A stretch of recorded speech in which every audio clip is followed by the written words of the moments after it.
कशा प्रकारे दुर्लक्ष केलं गेलंय व्यक्त होते या गीतातून। त्याचबरोबर आज एकत्र कुटुंब पद्धती कुठेतरी लोप पावत चालल्या आहे, नाही का?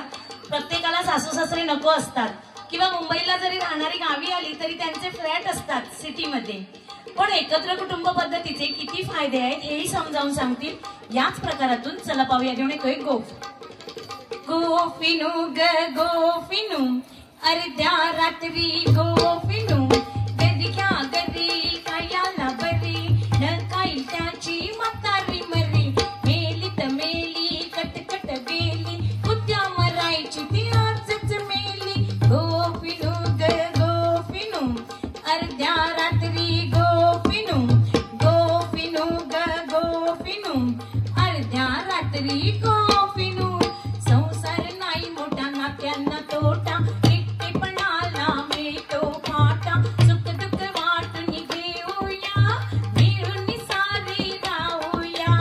आजी आली आत्या आली मामी आली मावशी आली वृद्धाश्रमाची ऋषवल्ली करू वृद्धांचे आशीर्वाद घेऊ एकाच कुटुंबात राहूया संसार सोन्याचा करूया। गोफिनू ग गोफिनू अर्ध्या रात्री गोफिनू। मन मंदिरी शंभूला पूजिते मन मंदिरी शंभूला पूजिते मन मंदिरी शंभूला पूजिते मन मंदिरी शंभूला पूजिते। भल्या पहाटे स्नान करूनी पंचारतीचे ताट घेऊनी सुहासिनी या साऱ्या मिळवणी वाळूची पिंडी मी करीते। मन मंदिरी शंभूला पूजिते मन मंदिरी शंभूला पूजिते मन मंदिरी शंभूला पूजिते मन मंदिरी शंभूला पूजिते। चांदण्यात चांदणं पिठवर चांदणं चांदूल्या रातीला बाजा ग बाई चांदूल्या रातीला बाजा या बाजेवर कोण देवणी जे ग कृष्ण देवणी जे राधाबाई घाली ते वारा ग बाई राधाबाई घाली ते वारा। चांदण्यात चांदणं पिठवर चांदणं चांदूल्या रातीला बाजा ग बाई कृष्णाच्या गवळणी सोळा।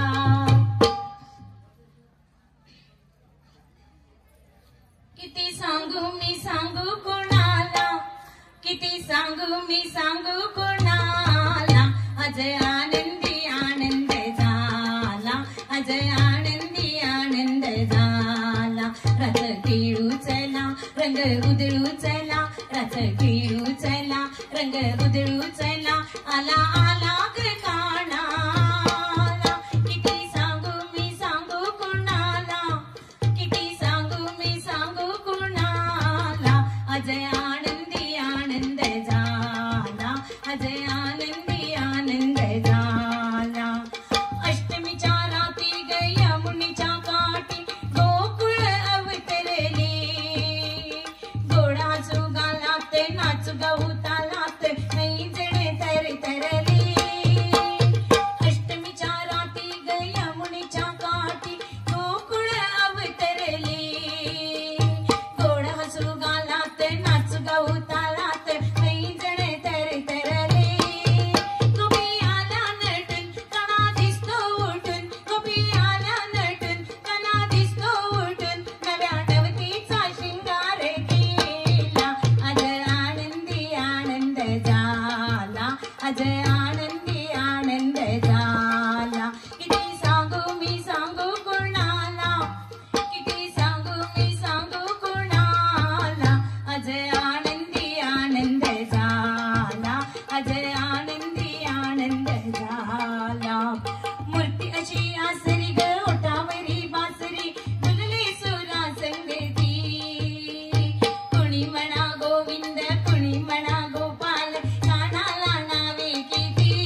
कामे करू चला संस्कार रुजवू चला घरादाराचा उद्धार केला किती सांगू मी सांगू कुणाला किती सांगू मी सांगू कुणाला आज आनंदी आनंद झाला आज आनंदी आनंद झाला लय ग बारी जत्रा नरी गर्दीला कण ओ गर्दीला कण लय ग बारी जत्रा नरी गर्दीला कण ओ गर्दीला कण कासर्डी गावाचंही पाहूया ठिकाण कासर्डी गावाचंही पाहूया ठिकाण लय ग बारी जत्रा नरी गर्दीला कण ओ गर्दीला कण गणपती देवाचंही घेऊया दर्शन गणपती देवाचंही घेऊया दर्शन